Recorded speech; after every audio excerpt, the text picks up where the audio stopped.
واجب فرض میں سے نہیں ہے. زمزم آپ جتنا چاہیے بہرحال چکر کرتے ہوئے وہیں پر نل لگے ہوئے پی سکتے ہیں. سنت عمل ہے, ثواب ہے اس کا, کریں. بہرحال عمرے پہ کوئی اثر نہیں آئے گا, لیکن ساری سنتوں کو جان کر ضرور عمل کرنے کی کوشش کریں. کوئی ایک بھی چیز ایک گھٹ صحیح ہم تصویر کرنے کے بعد پی لیں, طواف کرنے کے بعد پی لیں, سنت کو عمل کرنے کے لیے اس کا ثواب الگ ہے. بہرحال جب پھر ہم یہاں سے اپنی ہوٹل چلے جائیں گے, اب آپ حلال ہو گئے, احرام آپ سے اتر گیا, نہا دھو کے آپ پاک صاف ہو گئے. اب آپ کے 8-10 دن جو بچے ہیں اس میں کیا کرنا ہے؟ اب آپ کو انتظار کرنا ہے 8 ذی الحجہ تک. 8 ذی الحجہ تک کوئی اب فرائض واجبات نہیں ہے آپ کے لیے. اب آپ سہولت کے ساتھ فری ہیں. اس میں آپ ایک ارادہ تو سب سے پہلے یہ کر لیں کہ مکہ المکرمہ میں جتنے دن آپ رہیں گے ایک قرآن مکمل کریں. مدینے میں آپ جتنے دن رہیں گے ایک قرآن مکمل کریں گے. اس بات کا تہیہ کر لیں.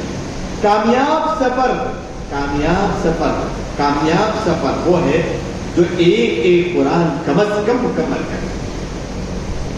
آپ جیسے قرآن اگر ہے, ہم اپنے اوپر مان لیتے تھے کہ یہاں پر ہم 3 سے 4 قرآن مکمل کریں گے, مدینے میں ہم 3 سے 4 قرآن مکمل کر لیں گے. مکمل حافظ قرآن کے لیے کوئی مسئلہ نہیں ہے. عام لوگ ایک قرآن ارادہ کریں, پکا اپنے دل سے وعدہ کر لیں کہ ایک قرآن میں مکے میں پڑھوں گا, ایک قرآن میں مدینے میں پڑھوں گا. اب وقت کو ضائع نہ کریں. ایک نماز کو ہم مکے میں پڑھنے کی کوشش کریں. عام مساجد سے 1 لاکھ گنا زیادہ ثواب ملتا ہے مکے میں نماز پڑھنے کا, کعبۃ اللہ میں نماز پڑھنے کا, حرم میں نماز پڑھنے کا, مطاف میں نماز پڑھنے کا. 1 لاکھ گنا زیادہ ثواب. اب آپ دیکھیے وہ تو ہم کو یہاں پر نہیں مل سکتا ہے, کوئی بھی چیز خرچ کر کے بھی نہیں مل سکتا ہے. وہاں پر کے لیے سب سے بڑی چیز ہے ہر نماز کے بعد کچھ قرآن پڑھنے کا ارادہ کر لیں. ذکر و اذکار میں اور نیک اعمال میں اپنے وقت کو گزارنے کی کوشش کریں. اب آپ کے لیے 8 ذی الحجہ شروع ہو گیا. 8 ذی الحجہ سے 8, 9, 10, 11, 12 یہ 5 دن خاص طور پہ ہے حج کے. حج کے صرف 5 دن. حج کے 5 دن میں 9 عمل کرنا ہے جو کہ فرض اور واجب ہے. ان فرض اور واجب میں کمی آنے کی وجہ سے دم بھی واجب ہوگا, ہو سکتا ہے کہ کفارہ بھی ہو سکتا ہے کہ قضا بھی لازم آ جائے. اور اگر یہ 9 اعمال ہم کر لیتے ہیں تو ہمارے اوپر کوئی چیز لازم نہیں آئے گی. آسان حج میں آپ کو خاص طور پہ بتا دوں. دیکھیے تفصیل اس کے بعد انشاءاللہ کروں گا. 9 اعمال کیا کرنے ہیں؟ 3 فرض کو آپ سمجھ لیں. احرام, وقوف عرفہ اور طواف زیارت. احرام, وقوف عرفہ اور طواف زیارت, یہ 3 چیزیں حج میں فرض ہے.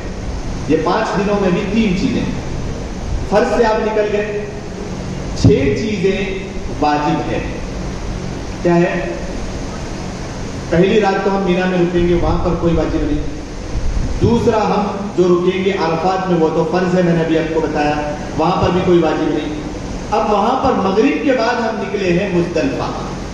مزدلفہ میں فجر کی نماز کے بعد تھوڑی سی دیر رکنا, خالی ٹھہرنا, دعائیں کرنا اس میں, یہ واجب, پہلا واجب. خالی ٹھہرنا واجب. مزدلفہ میں فجر کی نماز کے بعد وقوف کرنا تھوڑی سی دیر, یہ پہلا واجب. 6 میں سے 1 نکل گیا, 5 بج گئے. دوسرا عمل ہم نے کیا کیا؟ پے در پے, ترتیب یہاں پر واجب ہے.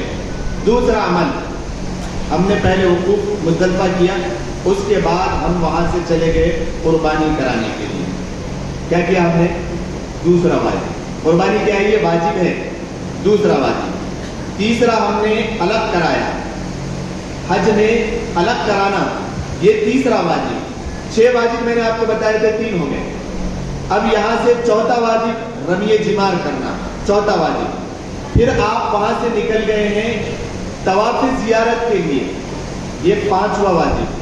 طواف زیارت کے بعد جب بھی آپ مکہ چھوڑیں گے 5ویں واجب کے بعد, ہاں آپ نے طواف زیارت کے بعد جو آپ نے سعی کی, سعی کرنا ہے طواف زیارت کے بعد, یہ 6واں واجب ہے. اور جو میں نے آپ کو رمی جمار کہا یہ نہیں, بلکہ جب آپ مکہ المکرمہ چھوڑیں گے اس وقت آپ کو طواف وداع کرنا ہے, یہ 6واں واجب. 6 واجب مکمل. ارے سمجھ رہے ہیں آپ؟ پھر ایک مرتبہ میں آپ کو بتاتا ہوں. پے در پے تو 4 چیزیں کرنی ہیں 10 ذی الحجہ کو. فرض تو آپ 3 چیزیں سمجھ گئے. آسان حج، اتنا آسان جس کی کوئی حد نہیں. 3 چیزیں تو آپ سمجھ گئے، احرام، وقوف عرفات، طواف زیارت. یہ 3 چیزیں فرض ہیں. 6 چیزیں واجب ہیں. پہلی چیز مزدلفہ میں فجر کی نماز کے بعد وقوف کرنا، یہ پہلا واجب. اب یہاں سے آپ نکل گئے، تھوڑا سا وقوف کرنے کے بعد اب مینا جانا ہے. یہ عید کا دن ہے، 10 ذی الحجہ ہے. 8 سے آپ کا حج شروع ہوا تھا. 8 کو کوئی واجب نہیں، 9 کو تو فرض ہو گیا، عمل میں آ گیا. اب یہ 10ویں ذی الحجہ کو وقوف مزدلفہ پہلا واجب. دوسرا ہے آپ کے لیے قربانی کرانا. تیسرا ہے آپ کے لیے حلق کرانا. چوتھا ہے آپ کے لیے طواف زیارت کے بعد کی سعی جو ہے یہ واجب ہے. طواف زیارت فرض ہے، طواف زیارت کے بعد کی سعی یہ واجب ہے. اور پھر اس کے بعد آپ جب خانہ کعبہ کو چھوڑیں گے وہاں سے آپ کو جو ہے نا طواف جو کرنا ہے، طواف وداع، یہ 6واں واجب ہے. یہ اس طریقے سے 6 واجب آپ کے ہو گئے.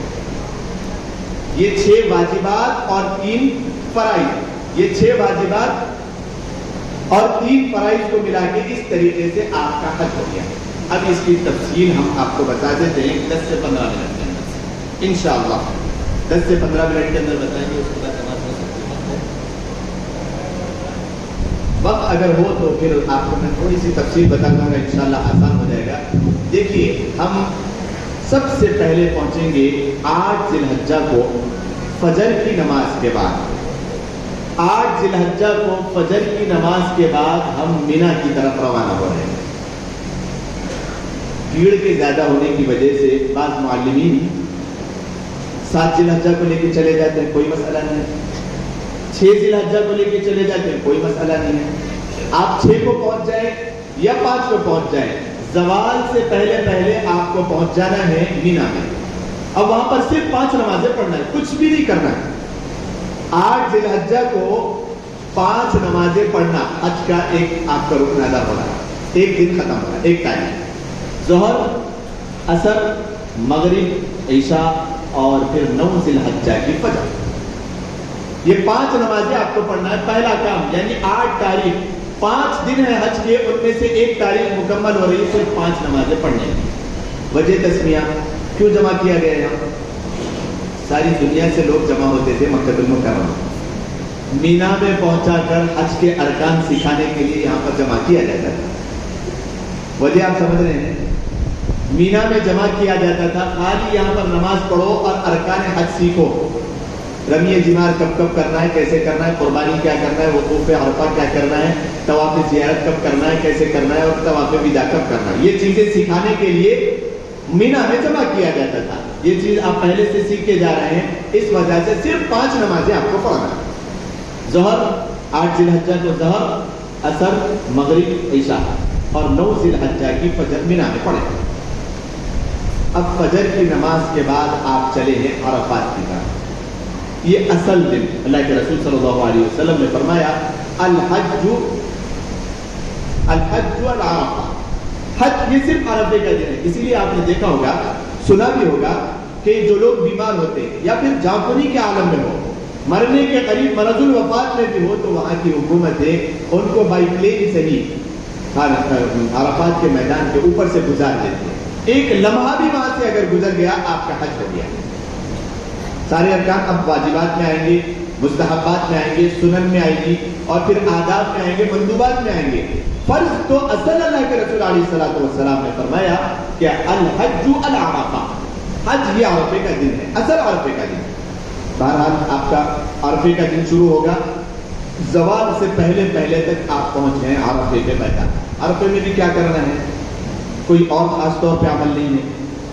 ایک بات تو میں آپ کو بتاتے ہوئے عرفے کے دن تک پہنچا ہوں، یہ ایک بات میں رہ گئی تھی کہ یہ جو عمرہ کرنے کے بعد 8 سے 10 دن آپ کو انتظار کرنا ہے. 8 ذی الحجہ کیا، 8 سے 10 دن آرام کرنا ہے. تو اس میں علماء نے لکھا کہ حاجی اپنے آپ کو زیادہ نہ تھکائے. زیادہ طواف پہ طواف اور جوش میں رہتے ہیں بعض لوگ، بہت قرآن کریم کی تلاوت اور بہت زیادہ تھکا رہے ہیں. حج اصل فرض ہے، اس کے لیے اپنے آپ کی انرجی برقرار رکھیں، ابھی نہ تھکائیں. بہت عمرے پہ عمرے اور طواف پہ طواف نہ کرتے چلے جائیں، آرام کریں. ابھی یہاں تھکانا ہے بہت آپ کو. مینا پہنچے 5 نمازیں پڑھیں، پھر اس کے بعد عرفات آپ پہنچے. آپ عرفات میں زوال سے پہلے پہنچ گئے. اب یہاں پر آپ کو جمع بین الصلاتین کرنا ہے. اس کو بھی آپ سمجھیں، اس کے اندر کی بھی ذری باریکی ہے. جمع بین الصلاتین تو ہم سمجھ گئے، تقدیم یعنی ظہر اور عصر کو ملا کے پڑھنا ہے. وہاں پر جماعت کے ساتھ مسجد نمرہ میں نماز ہوتی بھی ہے. اب احناف کا مسئلہ خاص طور پہ 100% ہی یہاں پر احناف ہوں گے. میں آپ کو بتاتا ہوں کہ ہمارا کیا مسلک ہے، کیا کرنا ہے. امام ابو حنیفہ رحمۃ اللہ علیہ فرماتے ہیں کہ ہمیں اپنی اپنی نماز چاہے جماعت بنا کے ہو اپنے خیمے میں پڑھ لینا ہے، اپنے وقت کے اوپر. سمجھیے اس بات کو. جو لوگ مسجد نمرہ جا رہے ہیں پڑھنے کے لیے جوش میں، کئی نقصانات ان کو ہوں گے. ایک تو نماز بھی جلدی پڑھنا ہوگا، کیونکہ وہ جو آتے ہیں امام صاحب مسجد نمرہ میں وہ مسافر ہوتے ہیں، وہ مقیم نہیں ہوتے وہاں کے، وہ ریاض سے آتے ہیں پڑھانے کے لیے. اب وہ جب ریاض سے پڑھانے کے لیے آئے تو وہ مقیم ہونے کی وجہ سے ان کو پڑھنا ہے 2 رکعت. وہ 2 رکعت کی نماز بنا کے پڑھائیں گے. اب 2 رکعت پڑھاتے ہی یہ جو بندہ وہاں تک پہنچ بھی گیا ہے، پڑھ بھی سکتے ہیں، گناہ نہیں ہے. پڑھنے کے بعد فوراً امام صاحب سلام پھیرتے ہی ٹھہرنا ہے، اپنی 2 رکعت بغیر کچھ پڑھے کے تیزی کے ساتھ 2 رکعت مکمل کریں گے. ہو گیا آپ کی 4 رکعت. اور وہاں پر امام صاحب تو 2 رکعت پڑھاتے ہی پھر دوسری جماعت ٹھہر جاتی ہے. ایک تکبیر ایک اذان کے ساتھ 2 نمازیں پڑھنا ہے، ظہر اور عصر. ایک تکبیر ایک اذان کے ساتھ ہم اپنے خیمے میں رہ کر اپنی 4 رکعت پڑھیں گے، کیونکہ ہم ابھی یہاں پر مقیم ہیں. مقیم اور مسافر کا مسئلہ بھی سمجھیں. شاید ہو سکتا ہے کہ میں الجھا نہ دوں آپ لوگوں کو، کیونکہ میں نے خلاصہ بیان کر دیا، اسی لیے اس کی تفصیل بیان کر رہا ہوں. الجھنا نہیں ہے احکامات میں. نماز پڑھنے کی بات چل رہی ہے. 4 رکعت ظہر کے وقت میں ظہر کی نماز پڑھ لیں، 4 رکعت عصر کے وقت میں عصر کی نماز پڑھ لیں، اپنے خیمے میں پڑھ لیں. وہاں پر جائیں گے، بھیڑ بھڑک کی وجہ سے گم جائیں گے. ڈھونڈنے میں قافلہ بھی پریشان، اپنے ساتھ کے جو ہے نا جو بھی گروپ میں ہوں گے گروپ ممبرس بھی پریشان. آپ کی ایک کی وجہ سے سب کو تکلیف برداشت کرنا پڑے گا، اور پھر وہاں سے نکلنے میں بھی پھر دیر ہوگی، اور پھر فوراً وہاں سے مزدلفہ پہنچنا ہے. تو بہرحال مسجد نمرہ نہ جائیں، اور اتنی ہمت اکثر لوگ کرتے بھی نہیں ہیں. بعض لوگ کرتے ہیں تو جا رہے ہو تو پڑھ کے پھر فوراً آئے، کچھ نشاندہی کرتے لوگ. بہرحال 4 رکعت اپنے خیمے میں ظہر کی پڑھ لیں. ظہر کے موقع پر 4 رکعت. یہ موقع جو ہے عرفات کا، جو ہم زوال کے بعد پہنچے ہیں، غروب تک یہاں پر رکنا ہے. اس میں خاص عمل صرف دعا ہے. اللہ کے رسول صلی اللہ علیہ وسلم ظہر اور عصر جمع بین الصلاتین تقدیم کرنے کے بعد مکمل 4 سے 5 گھنٹے اپنی اونٹنی کے اوپر بیٹھ کر دعا کرتے ہیں، ایسی تیز ترنار دھوپ میں. اللہ کے رسول صلی اللہ علیہ وسلم نے فرمایا سب سے زیادہ جو شیطان کمزور پڑتا ہے وہ عرفے کے دن، کیونکہ زندگی بھر کے اس کے جو ہے نا کرتوت کام محنتیں خراب ہو گئی. عرفے میں جو آ گیا وہ ایسے ہو گیا جیسے ابھی اس کی ماں کی پیٹ سے وہ جنا ہے. نام اعمال اس کا بالکل صاف ہو گیا. حضرت عمر فاروق رضی اللہ تعالیٰ عنہ فرماتے ہیں میں نے شیطان کو دیکھا عرفے کے دن، ایک آدمی کو دیکھا بہت کمزور، لاغر، ہڈیوں کا ڈھانچہ جس کو ہم کہتے ہیں، کمزور، گرتا پڑتا ایسا آ رہا ہے. حضرت عمر فاروق نے اس کو دیکھا، ہاں بھائی کدھر، کہاں کا ارادہ ہے، کدھر جا رہا ہے؟ تو اس نے کہا کہ میں شیطان ہوں. اچھا یہ کیا حالت بنا کے رکھی ہے، بھاگنے کا بھی دم نہیں ہے. امیر المؤمنین کو دیکھ کے وہ دوسرے راستے سے بھاگ جاتا تھا، اب بھاگنے کا بھی دم نہیں ہے. یہ کیا حالت بنا کے رکھی، کھاتا پیتا اچھے گھرانے کا نظر آتا تھا، یہ کیا ہے؟ تو اس نے کہا کہ سرکار ساری زندگی کی محنتوں کے اوپر پانی گر گیا. آج کی جو رحمتیں نازل ہوئی سب کے سب بخشے بخشائے ہو گئے. زندگی بھر کی محنتیں غلط ہو گئی، اکارت چلی گئی، اسی لیے کمزور ہو گیا. تو واقعہ حضرت عمر فاروق رضی اللہ تعالیٰ نے بیان کیا. تو وہ دن بہت مقدس ترین دن ہے دنیا میں، جو اللہ تبارک و تعالیٰ کی تجلیات اور رحمتیں نازل ہوتی ہے. سب سے زیادہ پورے مکمل دنوں میں اکثر علماء نے لکھا شب قدر سے زیادہ، شب برات سے زیادہ، لیلۃ الجائزہ سے زیادہ، محرم الحرام کے مہینے سے زیادہ، رمضان المبارک کے مہینے سے زیادہ، سب سے زیادہ پورے سال بھر میں اللہ تبارک و تعالیٰ کی جو رحمتیں نازل ہوتی ہے وہ عرفے کا دن ہے. عرفے کا دن، عرفے کے دن کو ہم جو ہے نا کام میں لائیں، بالکل بھی ضائع. اتنی دعائیں کریں، اتنی دعائیں کریں. ساری امت آج تو پرفتن دور ہے، اپنی بچیوں کے حالات دیکھیں، نوجوان مسلمانوں کے حالات دیکھیں. ساری امت مسلمہ کے لیے وہاں سے دعائیں کریں. سب کو یاد رکھیں، دعائیں کریں. خاص طور پر ایک عمل میں بتاتا ہوں. اللہ کے رسول صلی اللہ علیہ وسلم نے فرمایا کہ صحابہ اکرام کو آپ نے تلقین کی کہ پورا وقت اگر نہ ٹھہر سکتے ہو، عصر کے بعد کم از کم ایک 10-15 منٹ ٹھہر کے دعا کرنی چاہیے. سنت ادا کریں، سنت ادا کریں، ٹھہر کی دعا کرنی چاہیے. باقی اوقات میں آپ پہاڑوں کے اوپر کہیں بھی بیٹھ جائیں، اپنے خیمے میں بیٹھ جائیں، دعا کرتے رہیں. وہاں کا عمل دعا کرنے کا ہے تو دعا کثرت کے ساتھ کریں. اب زوال کا وقت جیسے ہی ہوا، غروب آفتاب کے بعد آپ وہاں سے نکل جائیں. غروب آفتاب ہوتے ہی جلد بازی نہ کریں، کوئی پریشانی نہیں، کوئی مشکل نہیں. اب آپ وہاں سے نکل رہے ہیں سیدھا مزدلفہ کی طرف جائیں رات گزارنے کے لیے. مزدلفہ میں جب آپ پہنچ جائیں گے وضو وغیرہ کر کے، مزدلفہ کی بات میں بتا رہا ہوں، ابھی یہ 9 ذی الحجہ ہے، دوسرا دن چل رہا ہے. 8 ذی الحجہ مینا میں گزار لی ہم نے 5 نمازیں پڑھ کے. 9 ذی الحجہ ظہر کے بعد سے غروب تک ہو گیا. اب 9 ذی الحجہ کو مغرب کے بعد ہم نکل رہے ہیں مزدلفہ کی طرف. مزدلفہ جا کر سب سے پہلا کام فریش ہونا ہے. فریش ہونے کے بعد وضو وغیرہ کر کے ایک 4 رکعت اپنی جو ہے نا نماز پڑھ لیں گے. جمع بین الصلاتین کرنا ہے، مغرب کی نماز. یہاں پر عرفات میں مغرب کا وقت ہو گیا لیکن مغرب نہیں پڑھنا ہے، راستے میں بھی نہیں پڑھنا ہے. اللہ اپنی شان دکھانا چاہے، قدرت. میرا حکم چلتا ہے بابا، وقت کے ساتھ نہیں. میرا حکم چلے گا، دنیا میری ہے، میرا ملک ہے، میری کائنات ہے. میں بولوں پڑھنا تو پڑھنا ہے. اب وقت ہو گیا، بے چین ہو رہا ہے نمازی، بے چین ہو رہا ہے، وقت ہو گیا ہے، اذان کا وقت ہو گیا ہے، جماعت کا وقت ہو گیا. نہیں، میری مرضی سے چلنا ہے، اب نہیں پڑھنا ہے. راستے میں بھی پڑھا گنہگار ہونا ہے. عرفے کے میدان میں اتنی مقدس ترین جگہ نہیں پڑھنا ہے. بس اب وہیں جانا ہے مزدلفہ. وہاں پر جا کے سب سے پہلے وضو کریں گے، 4 رکعت 3 رکعت مغرب کی پڑھیں گے، 4 رکعت عشاء کی پڑھیں گے. ایک تکبیر ایک اذان کے ساتھ یہ دونوں نمازیں ہم ایک ساتھ پڑھ لیں گے. اس کے بعد پھر ہم اپنی ضروریات میں، یعنی اب وہاں پر کھا کے پی کے آرام کرنا ہے اور دعا کرنا ہے. یہ دعا کا کیا مقصد ہے؟ عرفات میں اتنی دعائیں کر کے آئے. اب آپ سنیے، بہت پوائنٹ کی بات، بہت ہی توجہ دینے والی بات ہے. اللہ کے رسول صلی اللہ علیہ وسلم نے اتنی بہترین بات بتائی. اکثر لوگوں کو دیکھا گیا کہ یہ وقت کو ضائع کرتے ہیں. اللہ کے رسول صلی اللہ علیہ وسلم نے فرمایا، میں نے 5 سے 6 گھنٹے، اس وقت تو گھنٹے نہیں تھے، ظہر سے لے کے مغرب تک کا وقت میں نے ٹھہر کے دعائیں کی. اللہ سے رویا، گڑگڑایا، بہت ہی زیادہ میں پریشان ہوا. اللہ سے جتنی میں نے دعائیں مانگی، اللہ تبارک و تعالیٰ نے ساری دعائیں قبول کر لی سوائے ایک دعا کے. ہاں، ایک دعا قبول نہیں ہوئی، ایک دعا قبول نہیں ہوئی. یا اللہ آپ نے ساری دے دی، ایک دعا بھی قبول کر لیجئے نا. اللہ کے رسول فرما رہے ہیں اللہ تبارک و تعالیٰ نے وہ دعا کو قبول نہیں کی. عمر، علی، ابو بکر رضی اللہ تعالیٰ عنہ اجمعین سب ساتھ میں ہیں. میں مزدلفہ میں جب آیا، رات میں نے دعائیں کی، رات میں نے پھر دعائیں کی، اور اللہ تبارک و تعالیٰ سے وہی دعا جو میں عرفات میں مانگ رہا تھا، ساری دعائیں تو قبول ہو گئی تھی، ایک دعا قبول نہیں ہوئی تھی. اس دعا کو میں نے مزدلفہ میں مانگا، اللہ تبارک و تعالیٰ نے وہ چھوڑی ہوئی اور نہ قبول کرنے والی دعا مزدلفہ کی رات میں وہ دعا بھی قبول فرمائی. یہ مزدلفہ والی رات بہت بڑی رات ہے، عرفے کے دن کے برابر والی رات ایسی رات نہیں ہے. جان بوجھ کے اللہ کے رسول صلی اللہ علیہ وسلم نے تہجد نہیں پڑھی مزدلفہ. وقت آیا نا تہجد کا، تہجد کی نماز کبھی نہیں چھوٹنے والی. اللہ کے رسول نے جان بوجھ کے نہیں پڑھا، جان بوجھ کے نہیں پڑھا، اور اتنا مسکراتے ہوئے نکلے، اتنا مسکراتے ہوئے نکلے. صحابہ اکرام یہ تینوں سامنے تھے. صحابہ اکرام رضی اللہ تعالیٰ عنہ اجمعین میں حضرت ابوبکر صدیق، حضرت عمر فاروق، حضرت علی مرتضیٰ رضی اللہ تعالیٰ عنہ سب سامنے ہیں.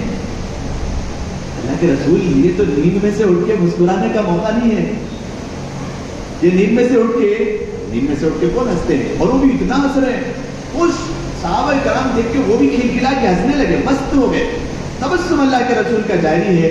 اللہ کے رسول ایسے موقع پہ تو سب ہنستے نہیں، مسکراتے نہیں. آپ کی یہ ہنسی ذرا کیا وجہ ہے؟ اللہ کے رسول صلی اللہ علیہ وسلم نے فرمایا، یہ دیکھو، اس کو دیکھ کے ہنس رہا ہوں. کون ہے یہاں پر؟ یہ شیطان ہے. اللہ نے وہ دعائیں جو مانگی تھی عرفات میں سب قبول کی، ایک نہیں قبول کی تھی. وہ ایک مزدلفہ میں قبول کر لی. یہ مٹی ڈال رہا ہے اپنے اوپر. یہ مٹی ڈال رہا ہے میرے سامنے اپنے منہ کے اوپر کہ سب دعائیں قبول ہو گئی، سب معاف ہو گئے، سب بخشائے ہو گئے، سب کو جنت کا پروانہ مل گیا، سب مغفرت والے ہو گئے. مٹی ڈال رہا ہے اپنے اوپر. دیکھو یہ اپنے سروں کے اوپر سے مٹی ڈال رہا ہے. اس کو دیکھ کے مجھے ہنسی آئی. تو یہ رات بہت بڑی رات ہے، آرام کرنا ہے. اللہ کے رسول نے نہیں پڑھی، موقع ملا ہم پڑھ سکتے ہیں، کیوں نہیں پڑھی؟ اللہ کے رسول نے فرمایا، اللہ کے رسول آپ ہمیشہ تہجد پڑھتے ہیں. آج میرے دیکھنے کے اوپر سارے صحابہ عمل کر رہے ہیں، اگر میں آج پڑھ لیتا صحابہ اکرام سمجھتے کہ فرض ہو گئے. اللہ فرض فرما دیتا. میری اداؤں کے اوپر فیصلے بن رہے تھے، شریعت بن رہی تھی. اداؤں کے اوپر جماعت سے نہیں پڑھایا 20 رکعت. اللہ کے رسول نے رمضان میں تک جماعت سے 20 رکعت مکمل 3 دن پڑھائے، اس کے بعد جان بوجھ کے نہیں پڑھائے. کیوں؟ فرض ہو جاتے. میری اداؤں کے اوپر شریعت وہی بھی اتر رہی ہے، جبرائیل علیہ السلام آ رہے ہیں، یہاں پر جان بوجھ کے نہیں پڑھے لائیں. پھر اب یہاں سے رات گزارنے کے بعد اب آپ صبح کا وقت تھوڑا سا گزاریں گے، فجر کے بعد سے کچھ وقت آپ گزاریں گے. یہ واجب ہے. میں نے آپ کو بتایا پہلا واجب، فرض تو ہو گئے تھے، وقوف عرفہ ہو گیا، احرام ہو گیا، زیارت ہوگی بعد میں. پہلا واجب آپ یہاں سے مکمل کریں. تھوڑی سی دیر گزارنے کے بعد اب یہ عید کا دن ہے، آپ مینا چلے جائیں. حاجی کا مشغول ترین دن، سب سے محنت کرنے والا دن، سب سے زیادہ کام آج ہے 10 ذی الحجہ، عید کا دن ہے. عید کے دن اللہ تبارک و تعالیٰ نے حاجیوں سے عید کی نماز کو معاف کر دیا. بھیا اعلان ہو گیا، عرفے میں معاف ہو گئے، اب عید کی نماز نہیں. اب کیا کرنا ہے؟ عید کی نماز نہیں پڑھنا ہے، سیدھا مینا چلو. مینا چلنے کے بعد سب سے پہلا عمل، ترتیب واجب ہے اس میں، یاد رکھیں ترتیب. یہ 3 اعمال جو کرنا ہے، پہلا عمل آپ کو کرنا ہے، پہلا عمل آپ کریں گے رمیے جمار. عقبہ بڑا شیطان جو ہے اس کو آپ کنکرنا ہے. مزدلفہ میں آپ کنکریاں لے لیں. پر حاجی فی ہیڈ 70 کنکریاں اٹھا لیں گے. ہر حاجی اپنے ساتھ 70 کنکریاں اٹھا لے گا، اپنی پاکٹ میں پولیتھین میں پیک میں رکھ لیں گے. مزدلفہ میں مینا میں جب پہنچیں گے، پہلا واجب، دوسرا واجب آپ یہاں پر عمل کر رہے ہیں. عقبہ یعنی جو بڑا شیطان ہے، 1 2 2 چھوڑنے کے بعد تیسرا، سب سے پیچھے بڑا شیطان. اس کی وجہ تسمیہ بھی انشاءاللہ وقت اوپر ہو رہا ہے، میں آپ کو بتاتا چلوں گا. یہ شیطانوں کو جو کنکری مارنا ہے، حضرت ابراہیم علیہ السلام کی سنت ہے. جب آپ اپنے بیٹے کو اللہ کی راہ میں قربان کرنے کے لیے گئے تھے، یہ ستانے کے لیے آئے تھے. پہلی جگہ آیا، پہلا جو چھوٹا شیطان ہے وہاں پر پہلے آیا. حضرت ابراہیم علیہ السلام نے 7 کنکریاں ماری، وہیں پر زمین میں ٹھس گیا. اللہ تبارک و تعالیٰ نے یہ اجر اتنی پسند آئی، بیٹے کو ذبح کرنے کے لیے جا رہے ہیں اور شیطان آیا بھٹکانے کے لیے. تھوڑا تو کوئی اثر ہوتا، کنکریاں مار کے اس کو بھگا رہے ہیں. لوگ غصے میں جوتے چپل اتار کے مارتے ہیں. مناسب ہے. دیکھیے یہاں پر فرما برداری کرنا ہے. یہاں پر آمنا و صدقنا، وہ تو ایک دیوار بنی ہوئی، وہاں پر شیطان نہیں ٹھہرا ہوا. یہاں پر صرف احکام کی پاسداری ہوگی. کنکر مارنا ہے تو کنکری مارنا ہے. اپنے سے 3 ہاتھ دور کنکر چلا جائے، اس کے اندر چلا جائے، آپ کا فریضہ پورا ہو گیا، واجب ادا ہو گیا. 7 کنکر آپ کو لگنا بھی ضروری نہیں رکھ سکا کوئی بات نہیں. 7 کنکر آپ ماریں گے. کس کو ماریں گے؟ جمرہ عقبہ اس کو کہا جاتا ہے، یعنی آخری جمرہ اور بڑا جمرہ، جمرہ اکبر عقبہ. ایک ہی جمرے کو 7 کنکریاں مار کے آپ واپس اپنے خیمے میں آ جائیں گے حلق کرانے کے لیے. دوسرا کام آپ کا کیا ہے؟ وہاں پر واجب تیسرا ادا ہو رہا ہے اور آپ کا دوسرا کام مینا میں ادا ہو رہا ہے حلق کرانا. حلق کرا لیں گے. حلق سے پہلے قربانی کرانا ہے. دوسرا حج، دوسرا واجب قربانی. قربانی کے بعد پھر آپ حلق کرائیں. یہ 3 پیدر پہ ہے. رمیے جمع ایک ہی، عقبے کو کرنا ہے، بڑے شیطان کو مارنا ہے. دوسرا قربانی کرنا ہے. تیسرا آپ کے اوپر واجب ہے کہ آپ اب یہاں سے حلق کرائیں. یہ 3 کام ہو گئے بعد اب طواف زیارت آ گیا. 4 کام، بڑا مصروف ہوتا ہے حاجی اس دن. 4 کاموں میں سے چوتھا طواف زیارت ہے. یہ طواف زیارت کے لیے کوئی ترتیب شرط نہیں ہے. ترتیب بھی سمجھے، اگر ترتیب والا لفظ اگر نہیں سمجھ میں آ رہا ہو تو سمجھیں کہ پہلا عمل رمی جمار، دوسرا عمل قربانی اور تیسرا عمل حلق کرانا.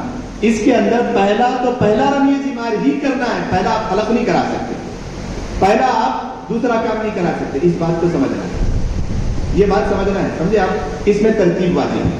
ترتیب میں پہلا رمی جمار، دوسرا قربانی، تیسرا حج، یہ 3 کام کرنے کے بعد اب آپ کو طواف زیارت. اب طواف زیارت آپ حلق سے پہلے بھی کر سکتے تھے، اس میں کوئی ترتیب واجب نہیں ہے. قربانی سے پہلے بھی کر سکتے، بعد میں بھی کر سکتے، اس میں کوئی ترتیب واجب نہیں. آپ اپنی قربانی اور حلق اور جو ہے نا رمی جمار سے پہلے کبھی بھی کر سکتے ہیں. 12 تاریخ تک کبھی بھی آپ طواف زیارت کر سکتے ہیں. آپ کا اب یہ جو دن تھا یہ بھی گزر گیا، 3 کام ہو گئے. اب آپ کا طواف زیارت رہ گیا.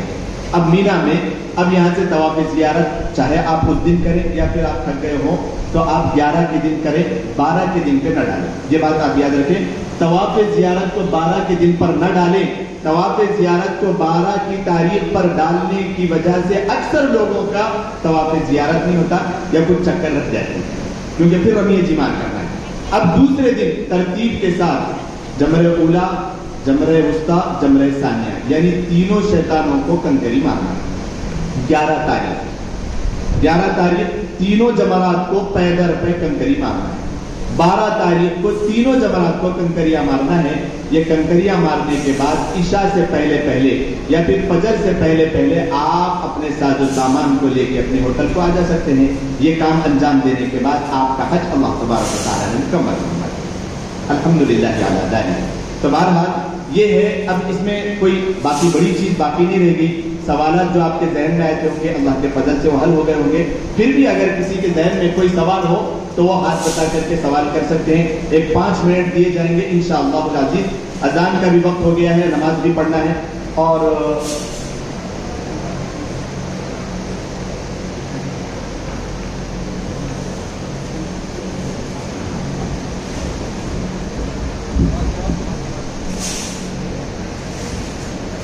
الحمدللہ یہاں پر انتظام کرنے والوں نے اللہ جزائے خیر نصیب فرمائے. کھانے کا بھی انتظام ہے اور نماز کا بھی یہیں پر انتظام ہے.